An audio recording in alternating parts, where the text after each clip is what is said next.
और खबर छत्तीसगढ़ की राजधानी रायपुर से, जहां पर छत्तीसगढ़ विधानसभा के शीत सत्र की कार्रवाई इस वक्त जारी है। आपको बता दें कि विधानसभा में अनुपूरक बजट पर चर्चा शुरू हो चुकी है।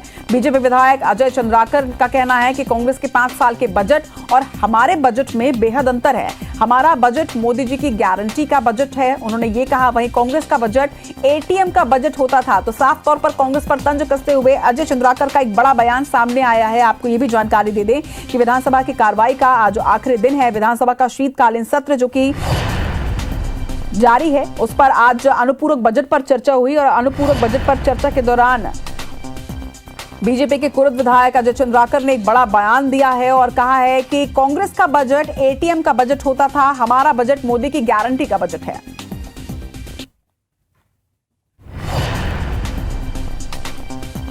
और इस खबर पर ज्यादा जानकारी के साथ हमारे सहयोगी राजेश मिश्रा इस वक्त हमारे साथ जुड़ रहे हैं। राजेश, आज अनुपूरक बजट पेश किया गया है, सियासत यहां पर शुरू हो चुकी है। साफ तौर पर अजय चंद्राकर ने कांग्रेस पर निशाना साधा है।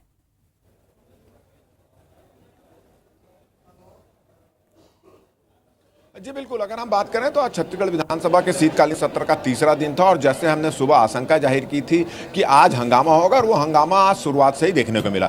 सबसे पहले दो दिवंगत विधायक हैं, लीलाराम भोजवाली और भारद्वाज, इन दोनों को विधानसभा में श्रद्धांजलि दी गई। 5 मिनट के बाद शोक सभा हुई, उसके बाद 5 मिनट के लिए कार्रवाई स्थगित कर दी और उसके बाद फिर कांग्रेस के दलेश्वर साहू जो हैं उन्होंने एक स्थगन प्रस्ताव लाया और उन्होंने कहा कि किसान आत्महत्या कर रहे हैं, बस्तर के किसान ने आत्महत्या कर ली है और छत्तीसगढ़ की जो भारतीय जनता पार्टी की जो सरकार है वो किसानों के मुद्दे को लेकर सत्ता पर आई और अब किसानों के आत्महत्या कर रहे हैं उसकी ओर कोई ध्यान नहीं दे रही। इस पर अजय चंद्राकर ने व्यवस्था का प्रश्न उठाया और उन्होंने कहा कि जो शपथ ग्रहण समारोह होता है जिसमें राज्यपाल का अभिभाषण होता है उस सत्र में प्रश्नकाल, ध्यान आकर्षण और शून्यकाल की कोई स्थान नहीं होता, तो इसलिए स्थगन प्रस्ताव को स्थगित कर दिया जाए। इसको लेकर सत्ता पक्ष और विपक्ष के बीच काफी देर तक नोकझोंक होते रही। अंत में विधानसभा अध्यक्ष ने इस प्रस्ताव को नामंजूर कर दिया, बोला कि इस नियमता इसको नहीं लाया जा सकता और दूसरे माध्यमों से इस पर चर्चा की जाएगी। तो विपक्षी सदस्यों ने इसको लेकर सदन से बहिर्गमन किया। इसको लेकर काफी देर तक नोकझोंक होती रही। उसके बाद फिर अनुपूरक बजट पर चर्चा शुरू हुई तो उमेश पटेल ने सबसे पहले ये मामला रखा और उन्होंने कहा कि भारतीय जनता पार्टी की सरकार आई है मगर अब तक मंत्रिमंडल का गठन नहीं हुआ। उसको लेकर उन्होंने तीखा तंज कसा और उन्होंने एक बार फिर से कहा कि मुख्यमंत्री सक्षम है मगर शायद हाईकमान से उनको निर्देश नहीं मिल पा रहा, इसलिए मंत्रिमंडल का गठन नहीं हो रहा है और मंत्रिमंडल का गठन नहीं होने की वजह से भारतीय जनता पार्टी जो वादे करके आई थी वो वादे को पूरा नहीं निभा रही है। और इस दौरान काफी नोकझोंक होती रही। अजय चंद्राकर और राजेश मूणा, तमाम लोग और कांग्रेस सत्ता पक्ष के लोगों के बीच काफी नोकझोंक होती रही। और इस दौरान चर्चा के दौरान उमेश पटेल ने ये कहा कि होर्डिंग्स में लिखा गया है, होर्डिंग जब भारतीय जनता पार्टी की सरकार आने के बाद एक होर्डिंग उन्होंने देखा जिसमें लिखा गया है कि भगवा सरकार, मगर उन्होंने कहा कि जिस तरह से भारतीय जनता पार्टी ना महिलाओं से कमिटमेंट किए गए वादों को पूरा कर रही, ना बेरोजगारों से किए गए वादों को पूरा कर रही, ना किसानों की ओर ध्यान दे रही, उससे ऐसा लगता है कि ये भगवा सरकार नहीं ठगवा सरकार है। इसके बाद से फिर सत्ता पक्ष के लोग और विपक्षों के बीच काफी नोकझोंक हुई और उन्होंने कहा कि ये भगवा सरकार ही, अजय चंद्राकर ने फिर कहा कि ये